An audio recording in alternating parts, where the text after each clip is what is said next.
Hi, everybody. It's preview time. We're set and ready to go live with Power Struggle here from Osaka. And in just a little while, you'll be able to see the event live as it happens on njpwworld.com. That's right, live with English commentary. We couldn't be more excited. Rocky's powdering his nose or being a diva or something.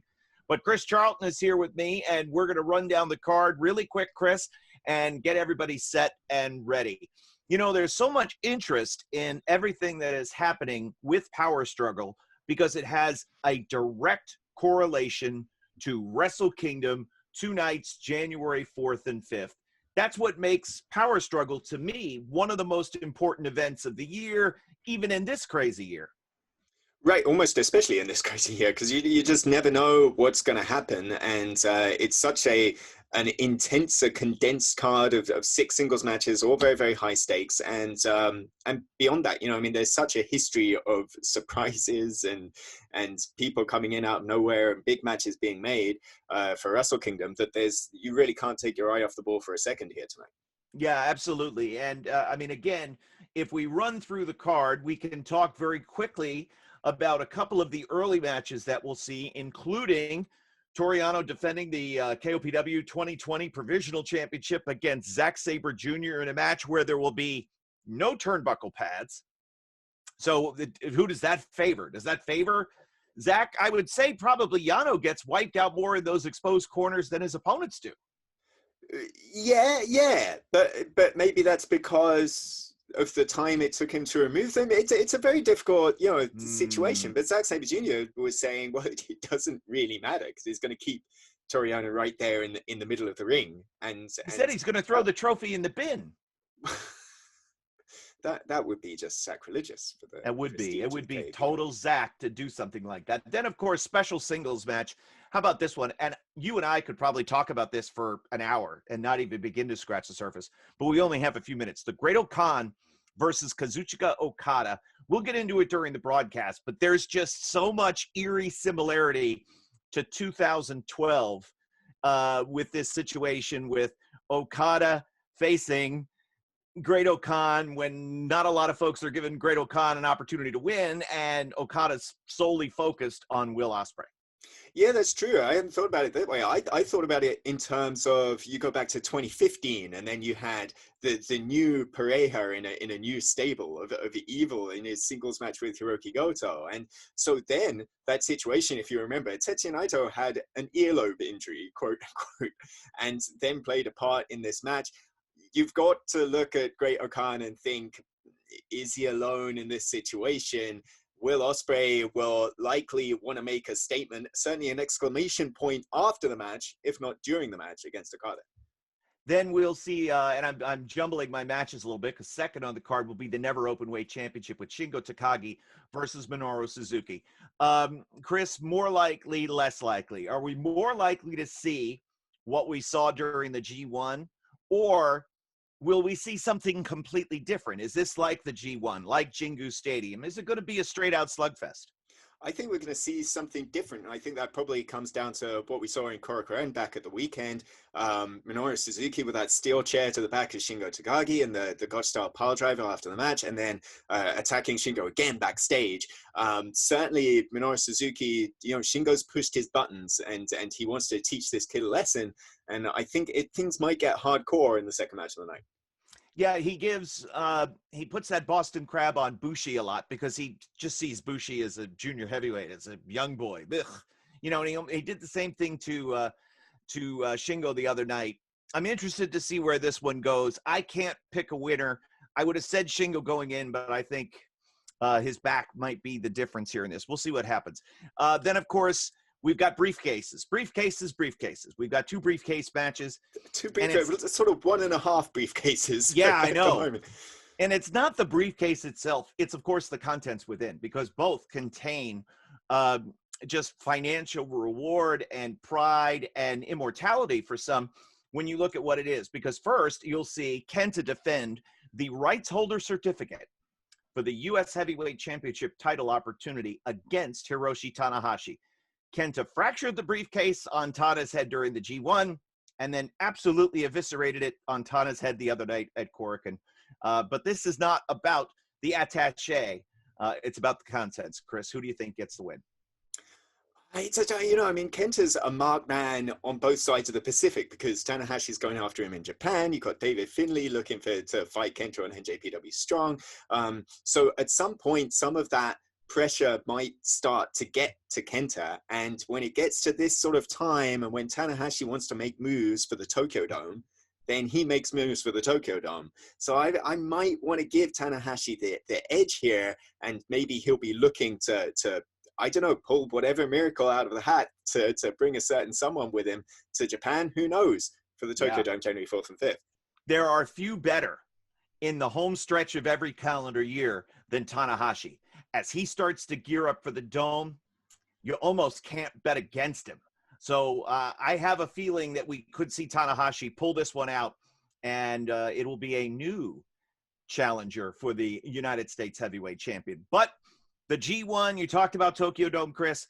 Kota Ibushi wins the G1 Climax tournament, the rights to the main event opportunity, the title opportunity, the double championship opportunity, and which day that match happens, we don't know, but it's Tokyo Dome, it's Wrestle Kingdom, it's the IWGP heavyweight title and the Intercontinental title. Kota Ibushi won that right to face whomever the champion is, but Switchblade Jay White was the first to throw his hat in the ring, wants that shot, and gets it on Saturday. I don't like being in the prognostication business when Switchblade puts his mind to something. For sure, and when he tends to make predictions and make promises, he tends to follow through on them. And the form certainly appeals to Jay White. Beat Kota Ibushi in the Tokyo Dome January 5th, beat Kota Ibushi during the G1, and that's his entire standpoint. Well, Kota Ibushi didn't really win the G1 if he didn't beat Jay White. So certainly Jay White has a very, very strong claim. Every single time, these briefcase defenses make me more and more nervous, because as long as we have this legacy of, well, nobody's ever lost it before. Exactly. And this year of all years, you kind of think something might happen. So I've got to say, I'm nervous for Kota Ibushi tonight. Will this be the third record that Kota breaks? First was 3 finals in a row, then going back-to-back, winning G1s. Now will he be the first one to lose when it's, 0-14? 0-15? What's the number officially? Do we know? Oh, for defenses, you mean? Yeah. Well, yeah. I mean, God, you're going back to 2012, and then a couple of, you can do the math at that one. So it's 15, over a dozen. Yeah, it's sure. over a dozen, and I think it's 14 or 15. The odds are in the favor, folks, that one is going to happen. It doesn't change the fact that it very rarely happens, but it might just happen in this year of all years. So if it does happen, Chris, and Switchblade Jay White does win, does that mean when we get to our main event at Power Struggle, we're going to wind up with an all Bullet Club main event at Tokyo Dome? Say it isn't so. Tetsuya Naito defending the double championship against Evil.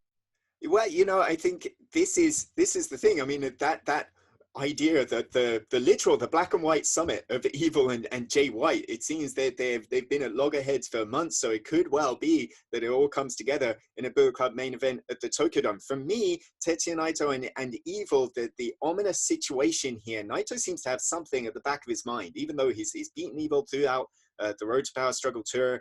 I think that the thing is, we've often talked about Naito being in the upper hand, the plus position doesn't tend to work out for him. And I think that the key figure here is Ibushi, Hiromu Takahashi, Sanada. Are they in Osaka? They're not on the card. They're not booked. If I hear something, I'll let you know. But, that's the difference. They might not be in town. There's no reason for them to be in town, but there's every reason for Dick Togo to be in town. There's every reason for Yujo to be in town. And, I think that the numbers game is definitely something really worrying when you figure that it was Sanada and Ibushi that made the difference at Jingo Stadium and gave Naito that title back. We know for sure that Gedo will be there, and we know that Dick Togo will be there. We do not know that any other members of LIJ will be in Osaka, but Chris definitely let us know on that. I also wonder if Naito is hurt. I was watching his body language from the Road to events, and I wasn't sure. Then he got beaten up and flattened, and he didn't get up.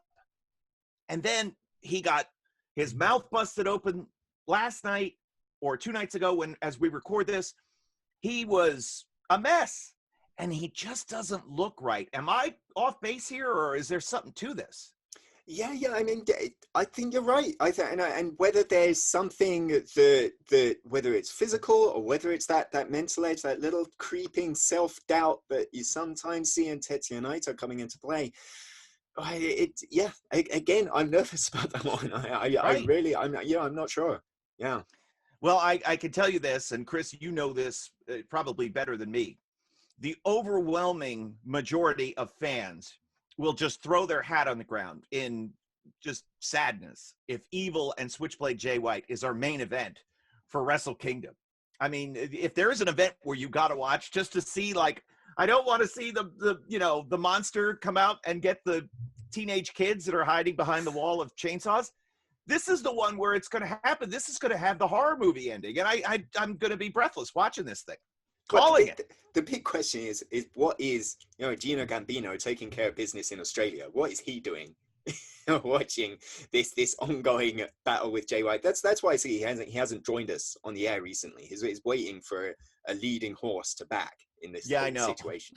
Because he has to be forever Switzerland in this whole Bullet Club dilemma, and he can't pick a side.